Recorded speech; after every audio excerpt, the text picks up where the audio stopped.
Boom. We're live. What's up, everybody? Joseph King here, artist, animator, game maker, and comic creator. And right now, I'm making Slaughter Squad. Oops, messed up. I should have brought that up.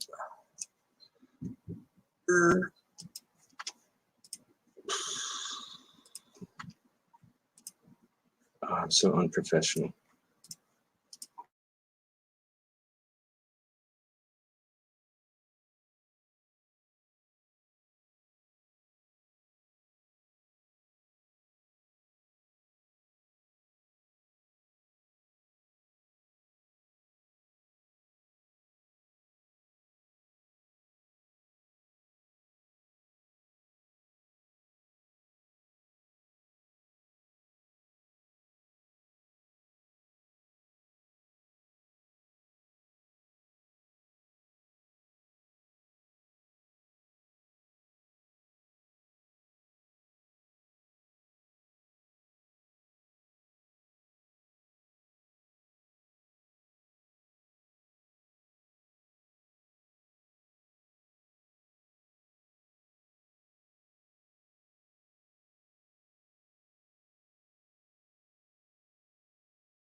Oh, we're back.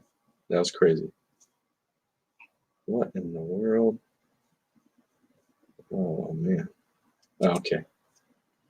I don't know what just happened. Oh.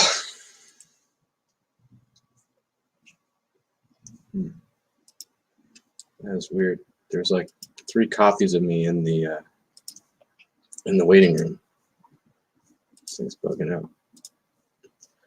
Anyways, tonight I'm gonna do an animation stream. Animation School. Joseph Mayhem King's Animation School. I don't know what I'm gonna call it. The Mayhem King Animation School. Anyways, a friend of mine's trying to learn animation. He's been asking me questions, and it's kind of tough to answer this stuff in the DMs. I was like, oh, I should do a screen share. And I was like, hey, we should stream this. That'll be, it'll be useful for him. He can go back and rewatch things. And then, I don't know, maybe people are interested in this content. Let's see. Anyways, I launched Indiegogo campaign a few days ago. And I've got 18 backers. Woo! Thanks, everybody. Let's see if we can get more backers. Let's get 100 backers. Anyways, Will is running a bit late, so I was just going to get started with something. Let's see.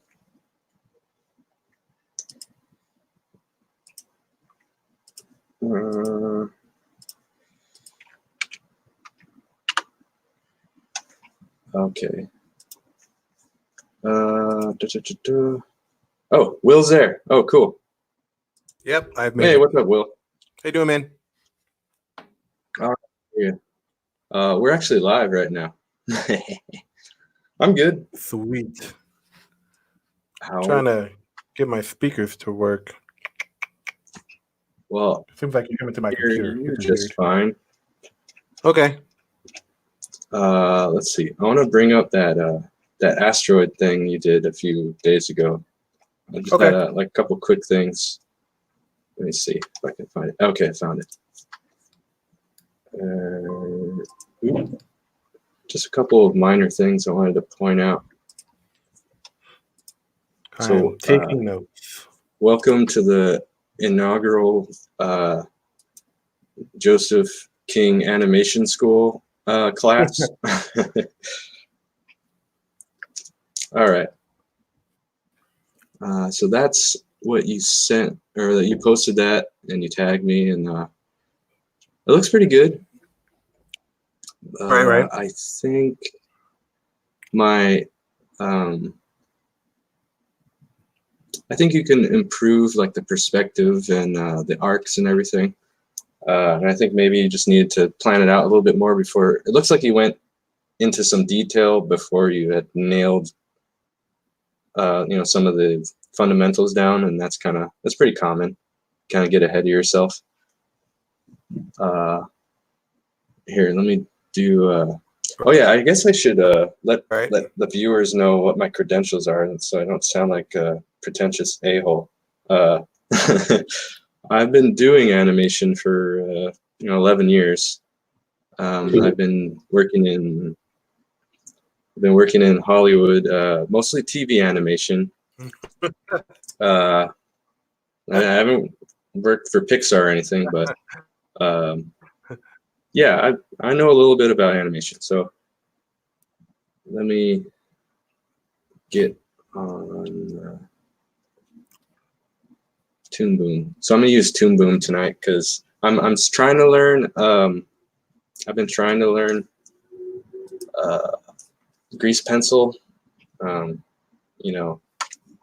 Grease Pencil like the basic animation tool that most animators use when I use digital animation? Oh, not really. You mean like in Blender, right? Or you just mean in general? Because I use Krita for my animation, and it has a grease pen. Oh, I don't really use it as much, but I was watching some other videos, and people were saying that the grease pen is what most animators use for their animation. no, not in my experience. In TV animation, anyways. For a long time, everyone using Flash, and still a lot of animators are using Flash still. A lot of TV animators, but yeah, and a lot of studios are switching to Harmony. Okay. And this is an old version of Harmony I bought like almost 6, 7 years ago. This isn't the latest version, so there's lots of bells and whistles that are missing, but this gets the job done. And, Okay. But anyways, I was saying I'm learning Grease Pencil, but I'm not like 100% comfortable. So it'd be faster if I just, I'll just do it here, and when I get more comfortable with. Well, why don't you tell the audience, because I don't know what a grease pencil is. Like, what's the purpose of grease pencil? So Grease Pencil is like a reference to like the golden age of animation, like 40, 30 years ago, animators used to use an actual grease pencil. You might have seen it like in art supplies or like an arts and crafts thing. But animators used to actually use grease pencils to draw like roughs and sketches and things. Okay. And then I think, I could be wrong because I'm not a boomer. I'm like the traditional animation is like before my time, so I've only hear about it in stories, right? So right, yeah, a lot of other people. I think I'm like the last one that did traditional animation before I moved to digital, because a lot of people are now doing 3D animation. 2D animation is still only really much used in like anime, but I mean over here in France, they do a lot of traditional also. Really? Yeah, well, the funny thing is they do traditional when they go to school, and then when they get out in the real world, all the jobs are 3D, so they have to like relearn everything. That sucks. But if you go to like, have you seen Goblins? They put out a demo reel every year, like all the best work from their students, and it's like freaking amazing, like some amazing animation work. I would have to check that out. Yeah, it's a French animation school, and yeah, they churn out all these great 2D animators, but then they go and work for like Pixar and Disney and have to learn how to do 3D. That sucks, but at the same time, kind of cool if you can nail it down at Disney or Pixar. Oh yeah.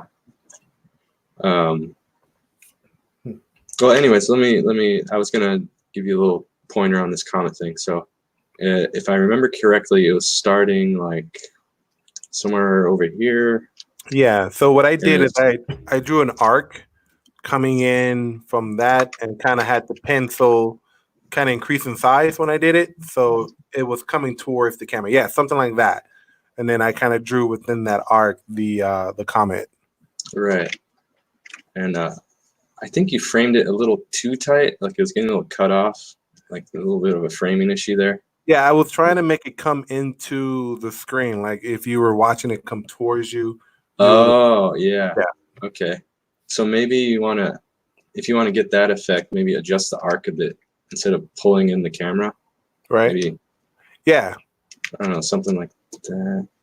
If you like really want to make it look like it's going to hit you in the face, maybe maybe something like over here, and then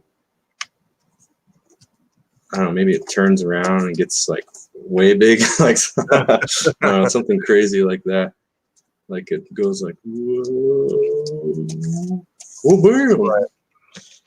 Like a curveball on your face. Yeah, I mean, to get the maximum, you just go like, or I guess you start from like here. You start over here, and then it just really boom, like comes at you. Yeah, right. Well, anyways, the main thing is like, yeah, there's so many different angles and possibilities. You really you don't want to spend too much time like putting details on it. Like you really want to figure out. And like if you were gonna clean that comet up, that's gonna be a pain in the ass, like painting it and everything. Like you had so much detail on there. I would try and simplify the design a bit. I think the problem was like what you said. I tried to add too much detail at the earliest part because it's hard when you're drawing like fire, because fire in every frame when you animate it is going to be a random motion. Yeah, exactly. Especially on the tail of a comet. And with a comet, you have the fire kind of scorching over the mass. It's not like the ball is made out of fire. You have the fire moving over the mass as though it's like tearing through the atmosphere. You know what I mean? Yeah, exactly. Fire, it has to have, it's weird. It has to have a certain amount of randomness, but it also has to, kind of like flow. Make sense. Yeah, and it's got to have a flow, a little bit of randomness. Yeah, effects is tricky. Effects animation can be really tricky. Right. A good guy to reference is I forget his name. There's a fellow who did effects animation for the Iron Giant. What's his name? And he did a comic too. I'm trying to remember, where was there? Is that the comet that was at the beginning of the movie that had the giant in it? Well, he did all kinds of like, he did all the effects for the whole movie. So all the lasers, all the fire, everything. What's his name again? Michel Gagné. And yeah, he's really great. Does he have a demo reel? Let me see. Oh yeah.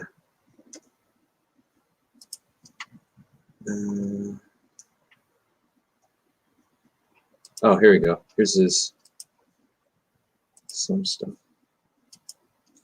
Let me see if he just has like a reel with just all of his stuff, because he does some really awesome effects.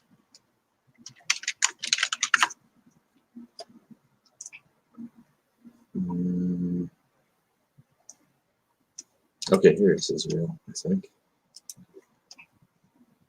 I wonder if he minds. I don't think he'll mind. I'm giving him free publicity. Where is it on Twitter? It's on YouTube. You think it's okay if I show it? Yeah, dude. I don't think it's gonna hurt. All right. So here's his animation reel. All right, come on, get some good stuff. Wait, what is this? Oh, he did the effects for this game. Oh, That Overwatch? oh, I had no idea. Huh. Oh, that's not what I was looking for. Here, let me show you this. I'll just show you a little bit. Yeah, this is more like it. Okay. So is this 2D or 3D? This is 2D. Oh wow, it looks more 3D. But I would assume because the effects on the tails of the balls is kind of what gives it kind of like that 3D effect. But it's really 2D animation because the movement is so smooth. So Yeah, if you look at it, it's very, very simple. if you could you go through it like frame by frame, or you can't do that with YouTube, huh? I think I can. I think I have the. Oh yeah, I have the shortcuts. There you go. Because you can see like the tails on most of that stuff, they're not as random as we would think. Yeah, this is very very clean. Like this isn't fire really. This is Oh, wait, like plasma or something. yeah. So the way he did it is like a little more. It's like it's evaporating almost. Right. So it kind of has that 3D effect, but with 2D animation with it. So that's Well, yeah, that's what animation's all about. Like faking stuff, faking the 3-dimensional look to it. Let me see. Is there a comet or something or fire? It's like lightning, smoke, plasma. Oh, that looks like fire. Dang. yeah, this like this. It seems very daunting because it's like that's what 3 minutes of work. Yeah. If you're going at 24 frames a second, that's a lot of frames. Well, don't look at the whole thing. Just focus on the effects part, because yeah, the whole when you look at everything as a whole, it is like a crazy amount of work. But if you look at the effects, it's actually really simple. Like, whoop, he's doing like really simple shapes, and they're just kind of like he's just kind of shrinking them down here. Like there's not nothing too much crazy going on. Dang, I want to see fire though. Is there a comet here? Well, oh, that looks cool. Boom! That's cool. Well, anyways, I'll try and find a better reference to show you. But okay.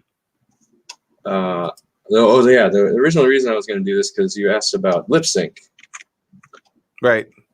So my question is it better to record audio first and then animate the lips, or animate the lips based on the script and then add the audio?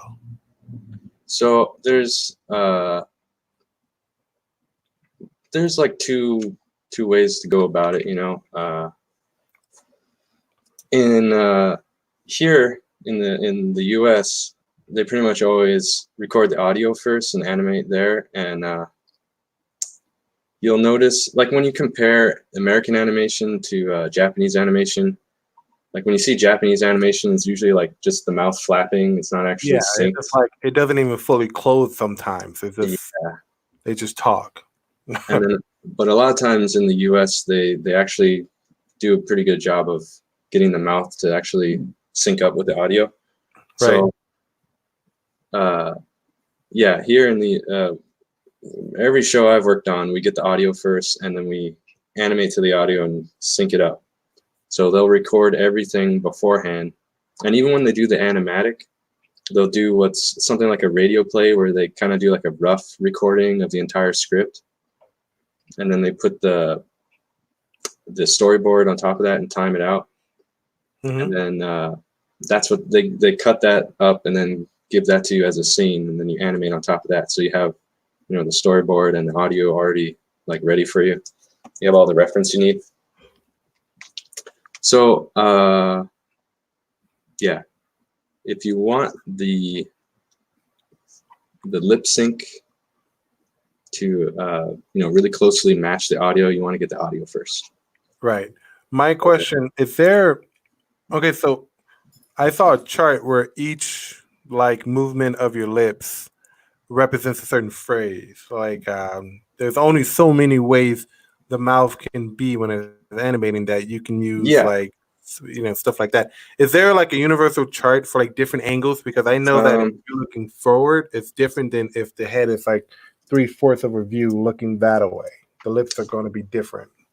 yeah. So mouth charts are important, but and you can kind of look up, you know, there's like a million different mouth charts.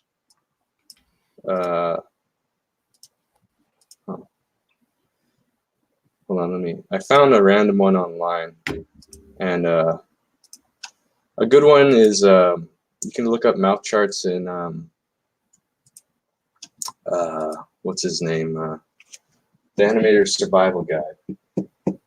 Yeah, I Richard. got that. But that's more like of a cartoony sort of. I Yeah, mean, you probably modify it to fit your yeah. style That's of what drawing. you'll inevitably. You always have to modify it to fit whatever you're working on, but the same principles apply. Yeah, that's the chart that I have actually. But that's only for the front. Do you have one for like a 3/4 view? I don't think so. Usually, I mean, it's essentially the same thing. Like you could literally just trace it and then just squash it a little bit, and then that becomes 3/4. Like that's all there is to it, really. Really? I thought there would be like more angles, like going from like here to kind of match the curvature of like a chin or like the curvature Yeah. of, like a cheekbone or something. Well, so for like this guy for Kilgore, I'll just Good old uh, Kilgore. it'll be weird to see him smile. No, I'm gonna turn it into a frowny face. So you show his teeth. You get his lower teeth down, and then bring his chin down, and then I would probably move the mouth there, delete that part, maybe move that, and then that would be pretty much how I do it. Now with Kilgore, because he's the anthropomorphic bull, do you have to draw the full like frame over again with different mouth pieces, like with different mouth movement? Because let's say, for example, I did one last night where the face is static, so that'll be the frame. The only thing that I'm animating are the things that are moving, like the hair, the eyes, and the mouth. Could you theoretically use the just the basic body and then only animate the mouth, if you understand what I'm saying? Yeah, that would be yeah, that's pretty common. That's like we call that a cutout style or puppet style animation. And you can get like really crazy with like setting that stuff up. I have a rig I can show you, a 2D character rig. Um, All right, you did that Kilgore mouth really fast. That looks really good. yeah, and I was drawing earlier, and I just drew a bunch of mouse shapes. See, so like kind of like that. So how like the rest of the body, the rest of the head and the eye and the horns, all that is static. It's not moving. The only thing that's moving is his mouth. So really, you're kind of layering over the mouth with different positions of the mouth and what's talking, right? Yeah, I got here. I have the mouth on a separate layer. But, Yeah, okay, exactly. So you would draw them out on a separate layer to kind of save. I don't know if it's a save time, but is that good animation practice? Do most people do they animate the whole frame and just kind of change where the lips are, or do they kind of do they just layer the mouth? actually, we chop up everything. Like in TV animation, it is faster to kind of build a puppet and then just animate that. Right. Good, because I thought I was cutting corners.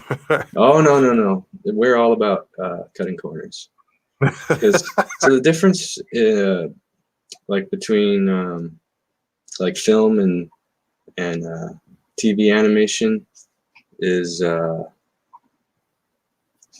we don't get the time frame Like in film, you might get to work on a scene for like, I don't know, weeks, a month or something. In TV, it's like you got to get it done in a day or two. Right. So it's easier to kind of just do So, the puppet way to well, make the hair. yeah, it takes a little. You need some time to set it up, but once you set it up, it's pretty fast. Hold on, I need to unzip the folder. I need to get me a new computer, something that's going to be a little bit faster than what I got, because when it's rendering like a freaking 2-second video that I did, it takes forever to render. Oh man, yeah, that is not good. Mhm. And you're using grease pencil, right? Yeah, I use Krita, but I don't use the grease pencil that's in there. I mostly Oh, to if you do it in frames, like I would draw like the draft and then add like the closing and detail and add the movement. But lately, I've just been kind of jumping into drawing the frame, like the head, and then coming back and then just drawing basic movements and doing animation tests. I haven't really gone into coloring and inking per se. Just kind of okay. like drafting out movements and stuff and going from there. But when it renders, it looks like you don't really need to do any of that. So I don't know. Maybe it's just the program that I'm using. I don't know. Okay, It's also better when you're animating too to kind of keep the design of the character as simple as possible, right? yeah, it's definitely a consideration. Like a lot of times you'll come up with like the turnaround or whatever, the character sheet, and then you start working on it and you're like, shit, I think I should delete this. And like if it's your own thing, you can like kind of streamline things, but if you're working on a production, you don't really have that luxury. You just have to work with what you got. But Right. you'll I was find watching out. Gundam. I was watching some old Gundam episodes the other day, and I'm like, dude, animating a Gundam wing must be really difficult. Oh yeah, those guys are savages. They're insane. So this is the rig that I built for that Kilgore animation, and I drew them from like front, side, 3/4, back, and then this is a rigged character. So I chopped everything up. I got the hands. I got a bunch of hand drawings in here. I got the mouth shapes.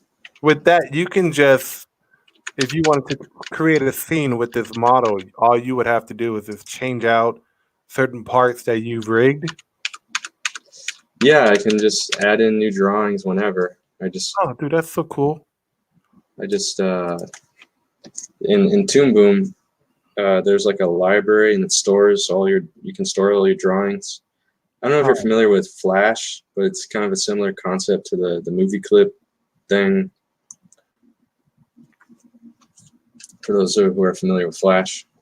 Right. But I just create a new drawing and can make a new mouth. This is a crappy mouth, but you get the idea. Right. Yeah. So when it comes to doing your in-betweens, this is kind of like your shortcut to doing in-betweens? Yeah. Whoa, that's crazy. This will save you time, because the thing is, like you were saying before, you really only need like a handful of mouth shapes. Like most when you're talking, like you only see like a handful of shapes, and that's why you make the chart. Like you can just kind of, you don't really only need to stick to a few shapes. Okay, what is this? So like you have, so what I did is I made like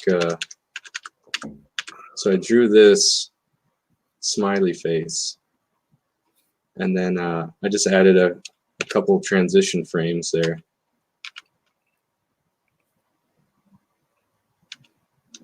Yeah. So like And then some of those frames you could probably use for other expressions, like I think before when I was using OpenTunes, OpenTunes had it set up to where you can do a vector drawing and draw your keyframes, and then OpenTunes would draw the in-betweens with the vector drawing. oh wow. So it would save a lot of time. Problem is that vector drawing is kind of difficult because you would have to draw certain things in order. So like you would have to start from the head and work your way down with different curves, and then OpenTunes would follow that and draw the next subsequential frames in between, however many frames. So with 5 frames, it would draw the 5 frames in between the keyframes. It was useful, but I can never get it right. Like it would just look like scribblies. That sounds crazy. Yeah, that's what I sounds thought. too 'Cause I saw complicated. someone do it. I'm like, wait, OpenTunes draw in betweens for you, dude? That's insane. That saves so much time. But you would have to draw it in an order in which OpenTunes can, I guess, anticipate and draw the in betweens from there. Yeah, usually those auto in between things don't work so great with something complicated like that. Yeah, I think it only works for like a ball or like a stick or something like that. But Yeah, I've seen people on YouTube use that feature to draw full on fight scenes and use that feature to draw the in betweens for that. So I'm like, that's insane. here, how about I give you like just a short demo on how I do lip syncing usually. Right, go for it. I'm gonna bring in some audio. So I get the waveform. Whoa, can you hear it? No. All right, let me try that again. Oh, wrong thing. Hold on a sec. If I do application window, yeah, I have to do my entire screen. Okay. All right, let's try this. Boom. Okay. Now can you hear? Mess with the bull, get the horns. Yeah. All right. So usually my process is I bring a rig in, but this will also, I mean, same idea applies to traditional if you're doing frame by frame. I bring the audio in, I get the waveform, and then I just start scrubbing. Mess with the bull.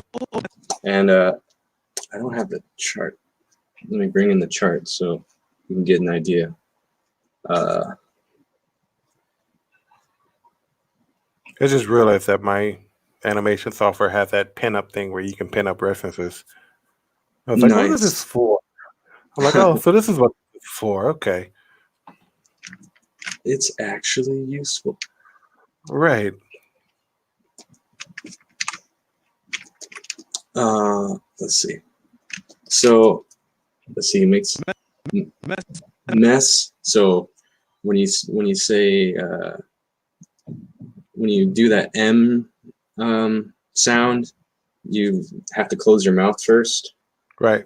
So then he's fine like this. Mess. And then the S sound, it's usually you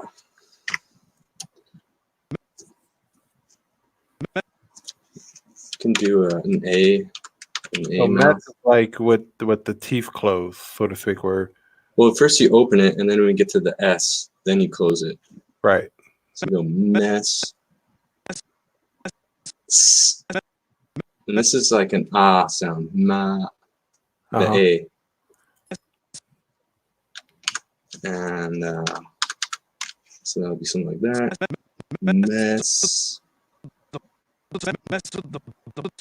So it's like very tedious going back and forth. Yeah.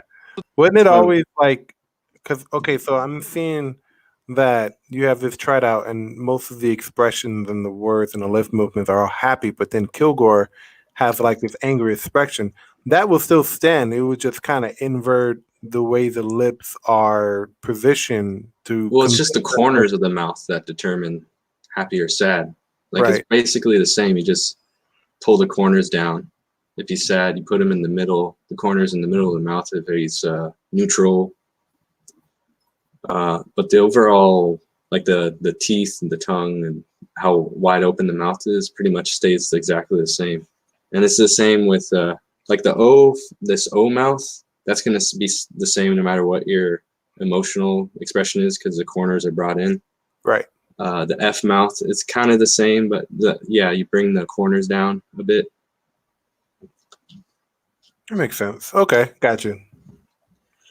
And for timing, there's when you're switching when you're placing these keyframes, you usually want to be on the frame that the consonant changes, or you want to be a frame before. If I were to shift these like a frame after, it's going to sound weird. Mess with the bull. It's going to sound like everything's off. So you want to match the timing that you did with the audio, per se. Well, it's when the consonants change. So when I hear the S sound, right, I want it to either happen. I want this. What do you call the T mouth? I want the T mouth to be right on it or a frame before. So like sometimes the frames don't exactly match up with the audio with the consonants. Like it could be like audio could be on a half frame or something weird. right. So you might have to move your keyframes a frame before, and that's fine. But you definitely don't want to move it a frame after. Okay, that makes sense. That makes it a little mushy. And the faster characters are talking, the more leeway you have. Like you can get away with a lot of, you can almost just do flapping mouths at that point when some people are talking really fast. Yeah. It's hard when they're going slow, like when they're really, enunciating. Then you have to do a lot of in betweens. So here, let me show you. Do I have a finished scene? Oh, I should have grabbed the finished scene so I can show you what it looks like. Hold on a sec. Is it the same from when you had your Indiegogo? Is what? It's the same from when you had your Indiegogo? Whoa, look at that repeated image. Ooh. Out of his image. Out of an image. Yeah, I'm doing screen share. I need to stop it. That's, yeah, I'm gonna pull a file, one of the finished files from the cartoon. Okay. If I can find it. That'll just take me a second. I should have had this ready. I did some preparation. Just a sec.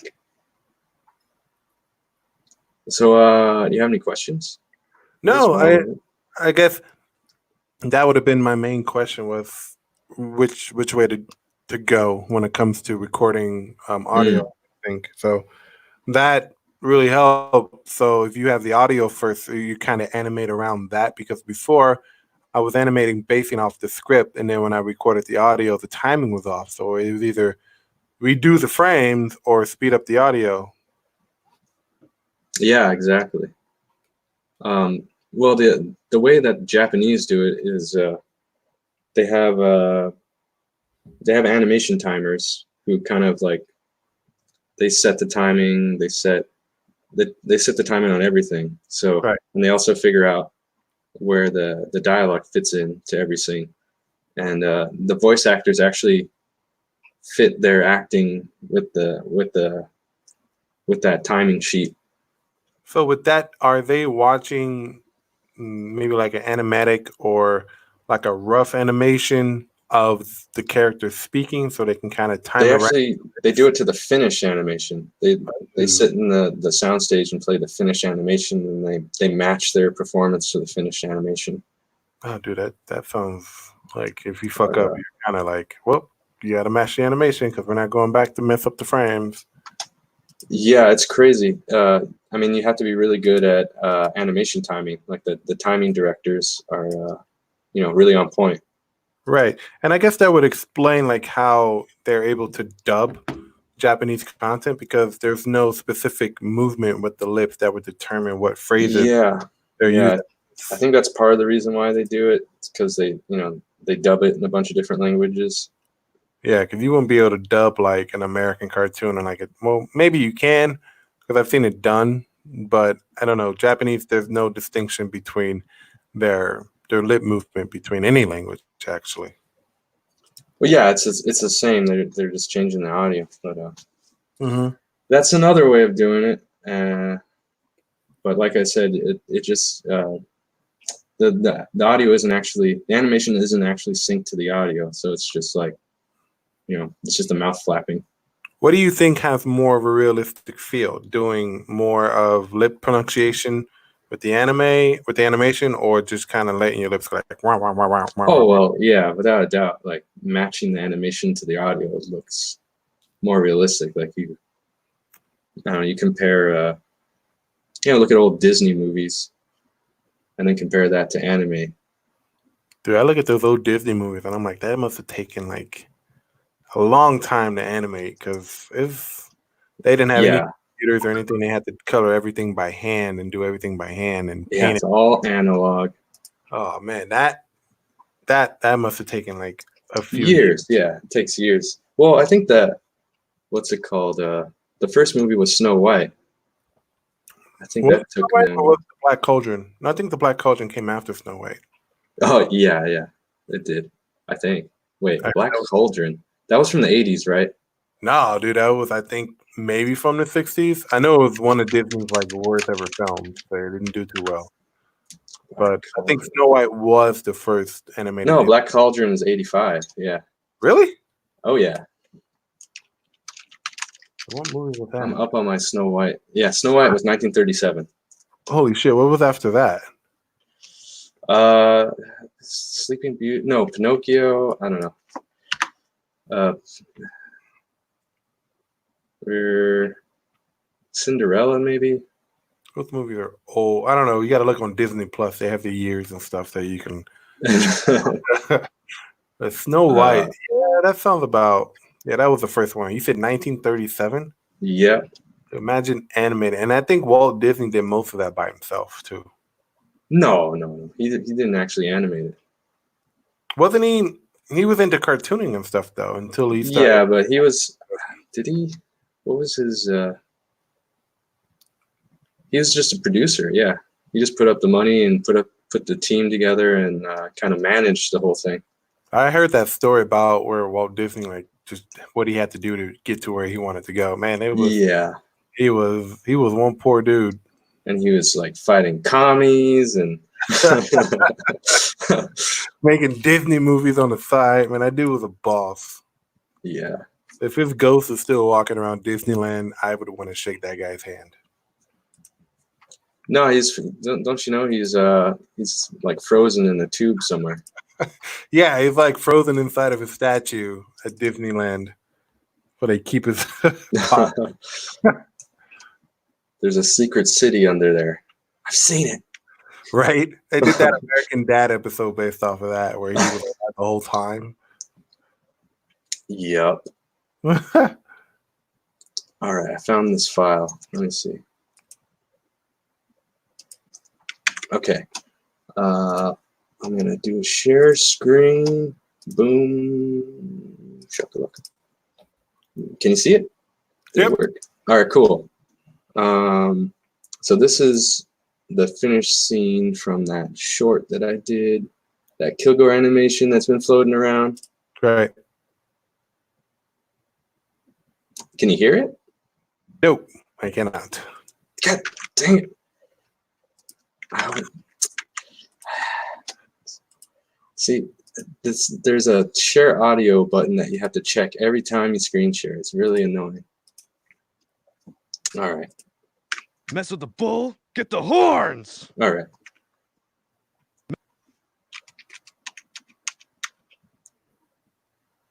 Do I have it?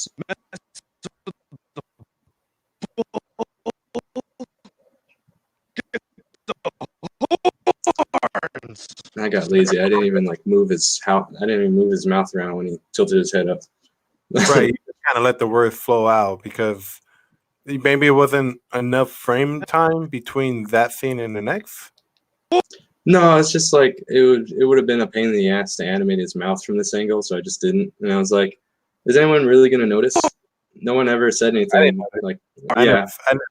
I mean, I That's never the noticed thing. until you pointed it out. Yeah, exactly.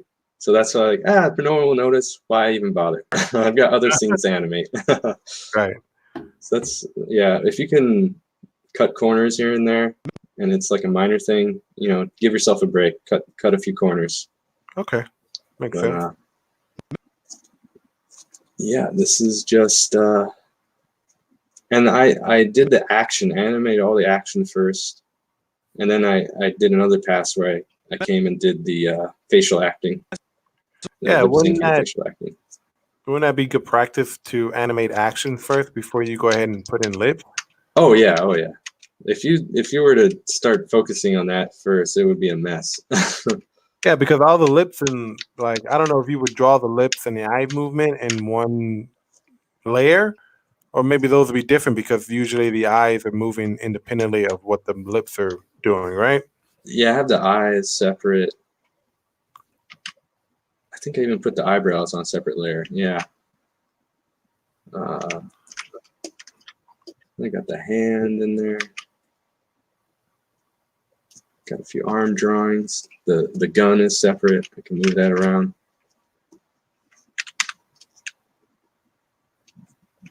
Yeah, this is all puppeted out.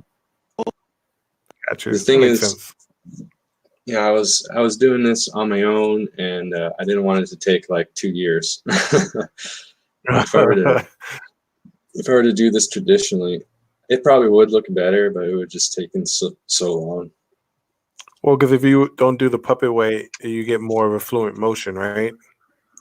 It can, yeah, you can get it's a little more alive, I think. I mean, when I first saw it, it looked good to me. I mean, I didn't really have anything to say about it because I'm like, man, this must have taken him like months to do. But now, yeah, that's the thing. Like even with all this setup and trying to streamline it, it still took forever. How long did it take you to do like just this one scene right here? Oh, the one scene, not including setting things up, painting the background, getting the audio and everything. Or maybe 3-4 days. Oh, that's not bad. But if you go ahead and do all the coloring and add in the background, that's some time. Yeah, this was a color card. I made like a couple of them and just reused them and just like flipped them, turned them around a few times. So I didn't have to. I saved a little bit of time there using color cards. But every once I have to draw some backgrounds. I can't just put color cards for the whole thing. Right. And you would draw the backgrounds. You would draw those last based on the perspective of the animation. No. Well, I based on the animatic or the storyboards. So I actually did the backgrounds first. I mean, I did the backgrounds and then okay, not first, but I did the backgrounds before I set up the scene. Right. So, I do the storyboard and then I record the audio, make the animatic, edit, get the timing right, figure out all the layouts. Then I, tightened it up, did the backgrounds, then I placed the characters, and then I start animating. So from the process is basically you have a script. From the script, you create the storyboards. You go to your keyframes because the storyboards can act as your keyframes in some instances, right? Yeah, they should. They should give you all the main poses. Right, and then from the keyframes, you do your in-betweens, and then from there, you just kind of throw it together and make an animation. I mean, the storyboard won't have everything, it's not going to have all your poses. It'll have a few, it should have your, the important key poses, but you're going to have to add more. Right. So rule of thumb, that's probably my last question because I got to go in a bit. Sure. You want to have your storyboard always before you start animating? Like if you Oh have yeah. can you animate directly from a script, or is this smarter to have a storyboard? Um, I mean there are people who do that. They call it straight ahead when you just animate without planning ahead, and Right. some people do that, but you're gonna run into just a lot of problems if it's a longer animation. Like that works fine for short, like a few seconds of animation, or even like might be able to do like I don't know, like a short scene like that, but to do an entire, I don't know, like a couple of minutes of animation, you can run into a lot of problems and you'll be like pulling your hair out. Like Right. you just run into problems like shit. If I had planned ahead, I wouldn't have run into this. Why did I So plan ahead? there's no like one sure way to do a storyboard. Storyboard is kind of based on kind of like what you can understand when it comes to animating later on. So if you have a scene, and obviously you don't do the whole scene right away, because if you storyboard in a whole episode first, it's a 20-page episode, you kind of take it by like, I don't know, paragraphs, I guess. I don't know how you would break. In animation, one page of the script equals like Like 1 minute. 1 minute on screen, right? So Yeah. how would you break down? Because if you're talking about 1 minute of that's 24 frames a second, time that by 60 seconds. That's a lot of storyboarding for just that, and you're not even drawing the in between. You're drawing the key components in the script that kind of helps you guide the way. So when you start animating, you kind of get an idea of where to go. Well, that's I mean that's really the purpose of the animatic. It's like you take the storyboard and then you figure out, okay, when I add the audio and I time everything out, I might need to cut some time here, add some time here. Maybe I need more poses here. Maybe this scene isn't quite working. So is the animatic basically like just your keyframes before you add in the in betweens? The main purpose of the animatic is just figuring out the timing and giving you sort of like a skeleton to work from. Okay. So you don't worry.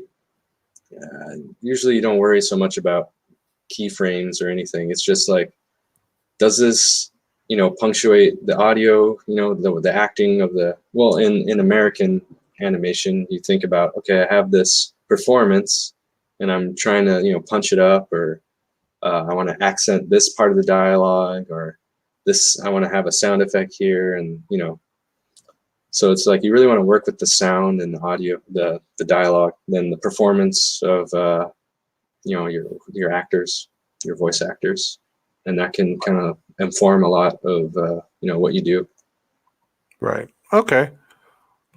That's really helpful. Well, that's all I got, man. I just wanted to know how that would work in terms of like throwing in audio, because I never really I've animated lips and moved them and just kind of set the line to myself. Never really actually had the audio clip of the line and then throwing in an animation. So that one scene that I don't know if you saw it on Twitter, but I circled 2 scenes on a script that I wrote that I'm trying to animate. So that's going to take a few weeks for me to fully get down, because I'm not really good at walking. That's probably be my next big thing that I'm going to practice. Yeah. Maybe next time I can give you a rundown on walk cycles.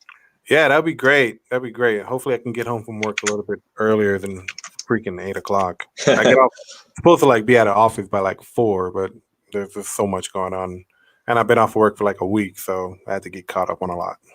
Yeah, no worries. But yeah, man, thanks a lot, Joseph. I really appreciate it, dude.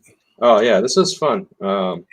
Yeah, I like spreading the knowledge, what little knowledge I have. Yeah, animation is really hard. It's really hard to find someone who's done it and sit down and kind of answer questions like you did. It's like everyone is always just so busy. So I really appreciate taking the time out, man. Oh, it's my pleasure. We do. All right, man. Well, next time we're gonna do that walk, because I need to know how to do walk, especially from perspective, or something to think about how they do it on the shoulders when the person they're walking, but they're just going like this. but they're still kind of motioning and stuff like that. You mean like on a close up where you just see Yeah. the upper torso? You just see the upper torso, because all I see is just people leaning back and forth like that, and I'm like, that doesn't simulate walking. But I guess when you have the background moving, it kind of does exactly what it needs to do. Yeah, that's sort of a shortcut. That's the easy way. They took the easy way out.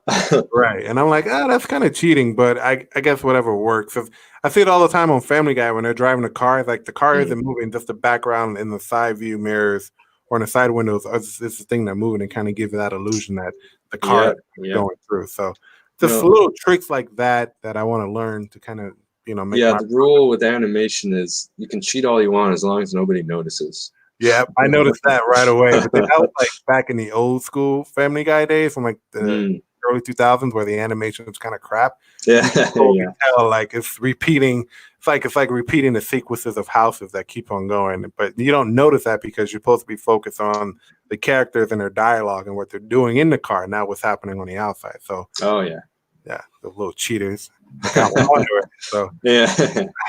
All right, Joe. Thanks a lot, man. Yeah, no problem. Catch you later. See ya. All right. Thanks, Will, for hanging out. That was fun. And yeah, I don't know. Am I a good teacher? You be the judge. Let me know in the comments. How are my teaching skills? Do I have teaching skills? I hope I helped out, Will. Yeah, and we'll probably do this again. And yeah, please check out Slaughter Squad. All right, bye.